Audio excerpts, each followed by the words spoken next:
Good evening, everyone. I am Kate Mayer from Dymocks, and I'm very, very excited this evening to invite into our Chapter 1 universe the wonderful Taffy Brodesser-Akner. Thank you so much for joining us at 6 a.m. in New York City, from New York City. Thank you for having me. I'm excited to be here.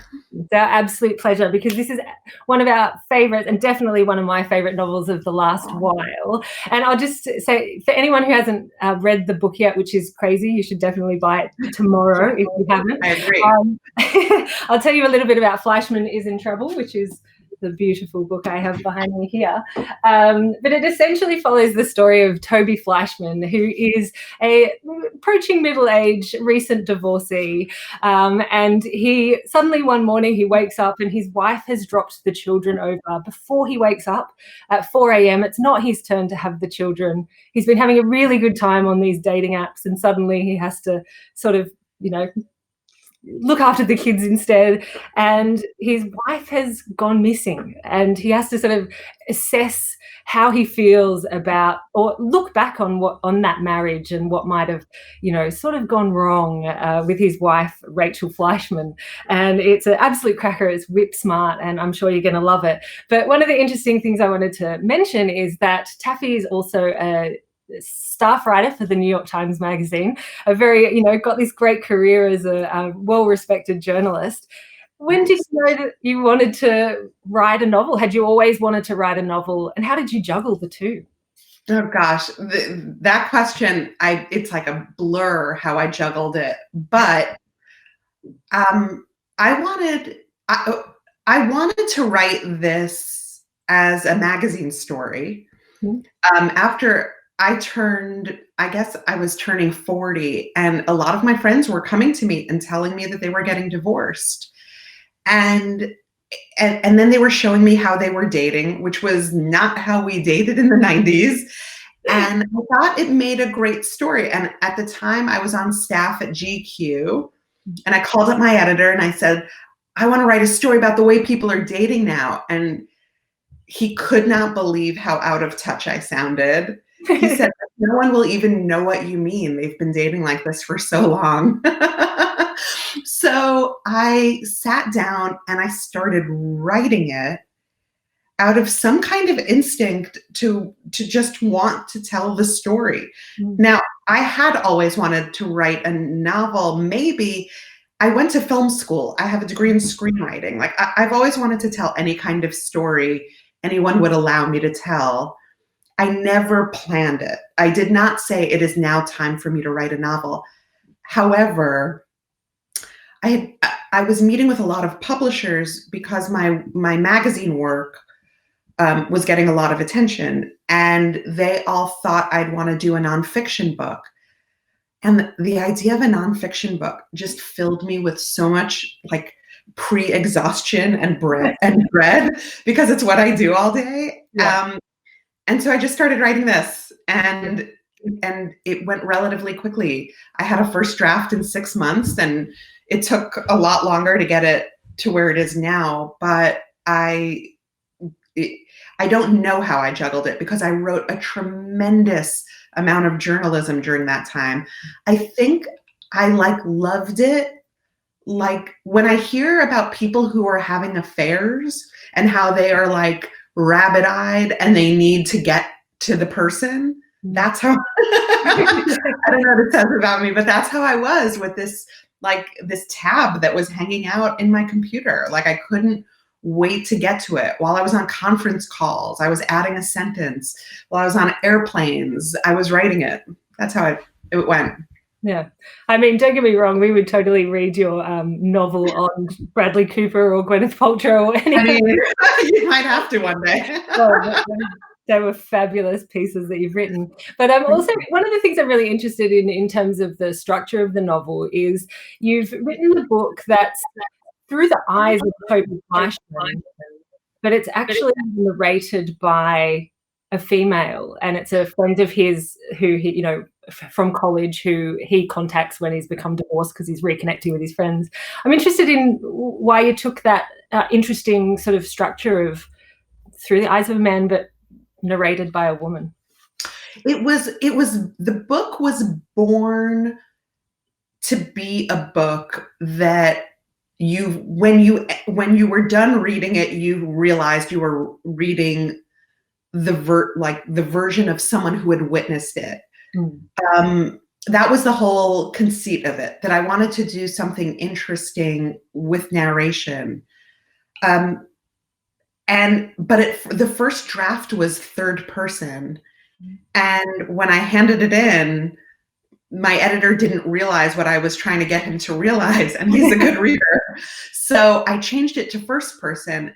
And when I did that, I realized that that's what I'd wanted to do the whole time. And the reason I hadn't is because I had this false sense that my novel should be different from my journalism, whereas my journalism is already kind of weird. And as a very good friend pointed out along the way, he said, maybe this is just how you write. And your attempt to be something that you think is more dignified is getting in your way. So I think the problem I have with all journalism is when the writer pretends that the writer doesn't exist, right? That there wasn't a human there to witness this. And I, as a reader, would like to be taken better care of than that. I would like to know who has been telling me this story. And I guess I just couldn't stop myself. Yeah, that's really interesting. One of the other things I wanted to bring up is about, we touched on it before, about Toby Fleischman does this towards the beginning of the book even, so this is no real spoiler. He's doing these online dating, and it is eye-opening and sexy for both the reader and for Toby Fleischman himself. He's kind of a bit dumbfounded, as we were just saying. What? It's not like the 90s anymore. What is going on? No. Was any of that based on sort of real stories or real, instances that you know of with guys online? It was based on a million real stories. When my friends started getting divorced, by the time someone tells you they're getting divorced, they've already made it through the hard part, and now they're up to something else. And they would show me their phones, and I could not believe it. I couldn't believe that, like, the Toby Fleischman, Toby's very short. But I had friends who always thought that they were too short or too fat or too ugly. And suddenly it was this land of plenty for them. And I began to wonder if maybe the whole problem with live dating, with just like showing up to a bar and hoping someone would make eye contact with you, was the fact that before the apps leveled us, there was too much democracy of need, meaning there are too many people who are trying to look like they don't care when actually they do. And the act of going onto an app is an act of saying, I am interested in this. So you remove this layer, and suddenly you don't have to worry that you seem too needy, and you don't have to worry that people are evaluating you for something that in front of your face, meaning they can opt out when they see that you are 6'8", you are a 6'8" woman, or they can opt out when they see that you have the same hair as their mother. So you don't. I heard a lot of stories, but the stories weren't as interesting to me as my observation that the people who never got any action were suddenly getting a lot of action. How hilarious. And one of the things that I really, really loved about this book is how, we see this through the eyes of Toby Fleischman, and we're seeing him looking back on the small instances and the conversations he had with his wife, Rachel, and some of the things that might have gone wrong in a very kind of micro look at their relationship.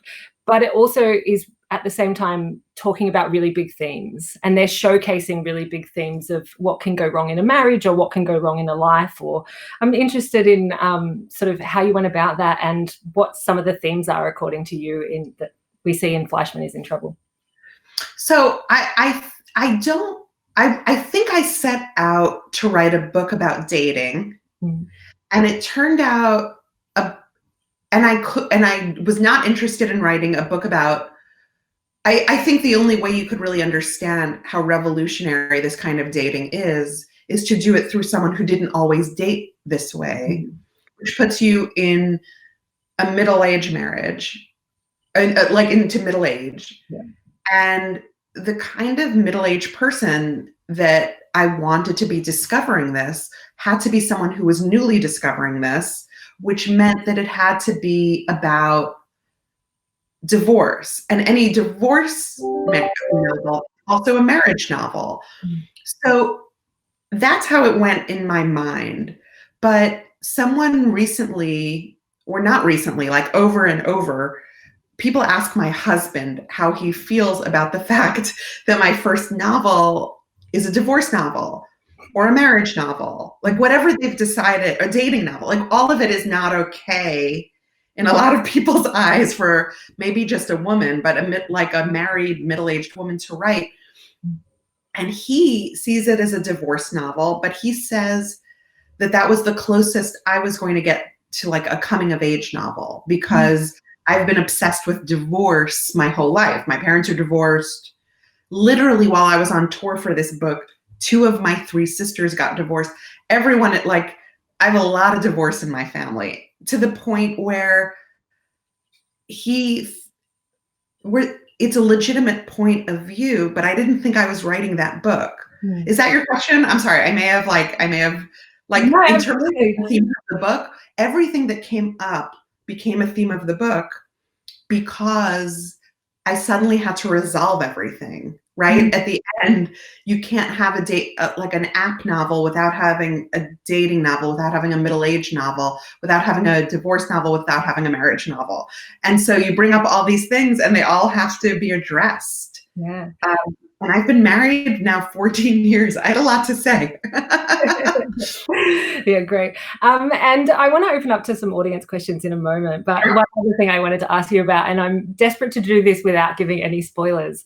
Sure. But one of the things that really kind of blew, the ending of your book has a real wow factor. It just, Thanks. You spend a lot of the novel thinking it's one thing, and then suddenly you get to the end and you're like, oh wow, there was something else going on there that I didn't necessarily realize. Did you sort of know what the ending was going to be when you set out, or when did you come to that sort of? I wrote the ending first. Really? So I knew what it was going to be, and I didn't know if I could pull it off. And I'm happy to hear that you think I did. So that's good. But in everything I write, I was a freelancer for a very long time. And when you're a freelance journalist, you develop a lot of efficiencies. And one of the best efficiencies I can recommend is writing the end of something first, because if you do that, you'll waste very little time like sprawling in a direction you don't mean to, because you know how it ends. And all you have to do is get to the ending. Maybe it's a psychological trick. So yes, I wrote that the ending was the point of the book. Yeah. That's all I'll say, since we don't want to, Also, whenever people say I don't want to spoil something, but there's a twist, all I can wonder about is what the twist might be. So, well. That's the thing, is everybody now needs to read the whole book and make sure that they get to that ending, because it's worth it. I can tell you that. I don't know if I agree. I don't know if I've seen too many questions, but interestingly, I did see someone say that they could see Toby Fleischman's daughter Hannah rolling her eyes through the whole of the first chapter. Can you tell us a little bit about Hannah and her experience? Well, it says this first chapter, so I'm wondering if it's me and you, like, is Hannah rolling her eyes at our conversation? Maybe. But yeah, Hannah, I'm writing the television show version of the book now, and it is really fun to write Hannah.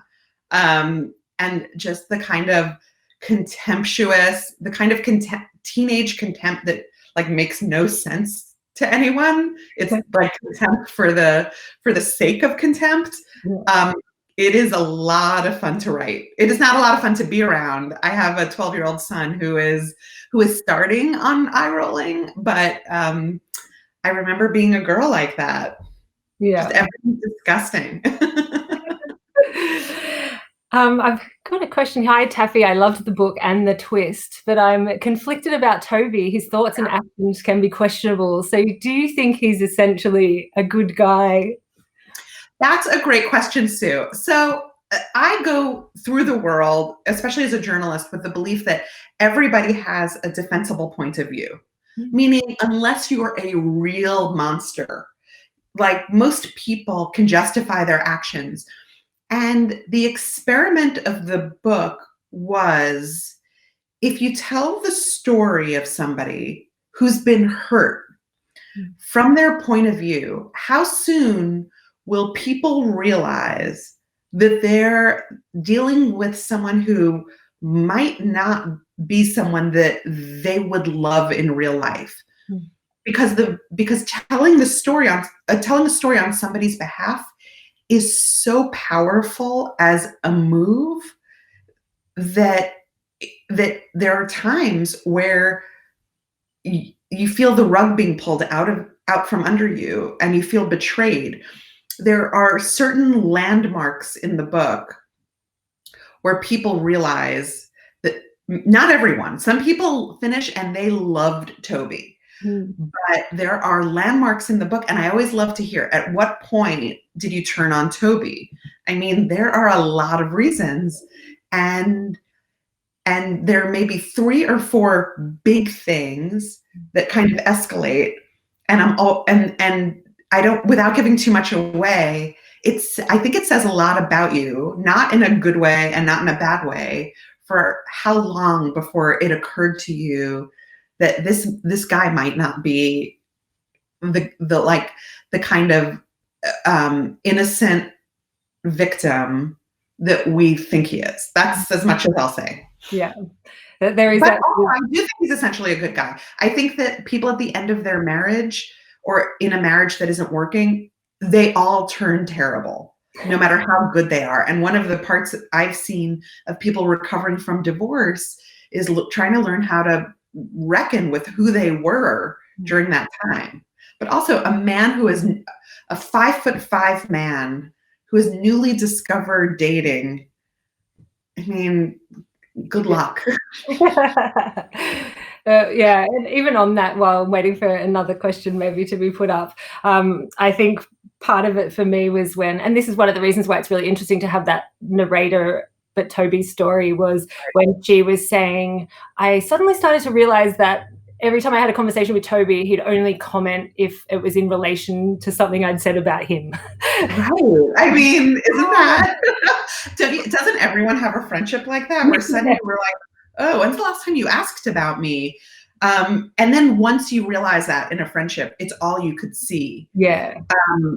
But yeah, Toby is a really complicated character.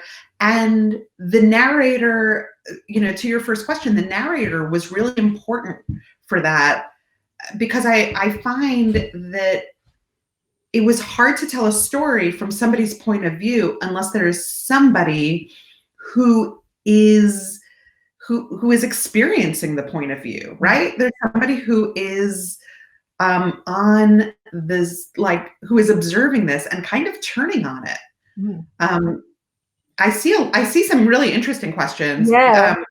I want to answer Caroline and say, yes, I'm in the middle of writing the television show version of this. It will be on FX, hopefully next year. I hope it's good. I hope you like it, and I hope that it brings people to the book, and I hope that it satisfied people who loved the book.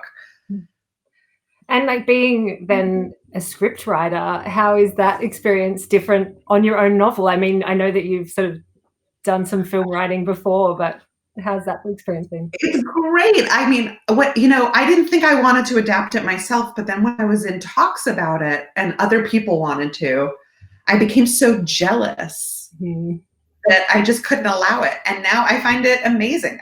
It's very easy to write something you've already written. Yeah, like there's very little you can't really diverge that much, because you know what you're writing already. Yeah. I see an amazing question from Claire, who wants to know if I think the online dating is similar experience for a woman. No, I do not. And the reason I chose to do this from a man's point of view is because the women I knew who were dating like this were having such miserable experiences that I didn't know if I could even read a novel that started out. Like, there was no way for me to imagine the same kind of land of opportunity for a woman, because all they were getting were pictures of penises and men who were like I don't know where the good men are on apps, but I can tell you that none of my friends have found them, and that this system really like if we're in a kind of like a cisgender heterosexual field, this system favors men because it's like using Instacart. Do you have Instacart or like an online shopping? Yeah. Having someone do your grocery shopping. You don't have to get your hands dirty, and you don't have you can just keep swiping until you find something you like, instead of doing the hard work of trying to like manage a human interaction. That's what I'll say. That's why I wrote it from a male point of view, because it was too hard. Excellent. There's also another great question here from Gail, and it says the character Rachel is a former journalist at a men's magazine, and you yourself have had that. Lydia's, yes. Fun. Are things that bad? And oh, sorry, I'm just jumped to another question. That's okay. Have fun writing that experience? I had such a great time writing that experience, and it's funny. In the interim, no one from my men's magazine has called me and said like, "Oh gosh, I didn't like." Really? Like, it was true that a woman trying to be a regular writer at a men's magazine is a lot like a woman trying to be a regular person in the world. It's hard. It is hard to keep having to prove, only to realize that you weren't ever what they wanted. Completely. And I was a very popular writer at GQ when I was there. But I loved it there. Like, the heartbreak of that was that I have not one regret. I have not one grudge against any of those people. They just were another corner of the way the world is. Yeah, excellent. We've got a couple more questions, I think. There's one here from Stuart. Here's one here as well from I'll quickly go to Stuart's one, and then we'll come back to Daniel. But Stuart says, great book, Taffy. Libby and Rachel are pretty unequivocal about the way we need stories about women differently to stories about men, and about the difficulty men have with successful women. Are things that bad, or are they getting better?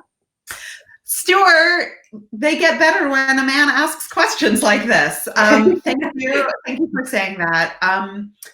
I think that they are that bad, and the purpose of literature is to market and to begin discussions like this. And I think that it was a profoundly large amount of my mail is from men who are divorced and who tell me that they now understand a little bit more about their divorce after reading the book, which is, I guess, an honor and shocking. And I think that we are all kind of Russian dolls as we now know, we're all in a kind of Russian doll system of privilege. And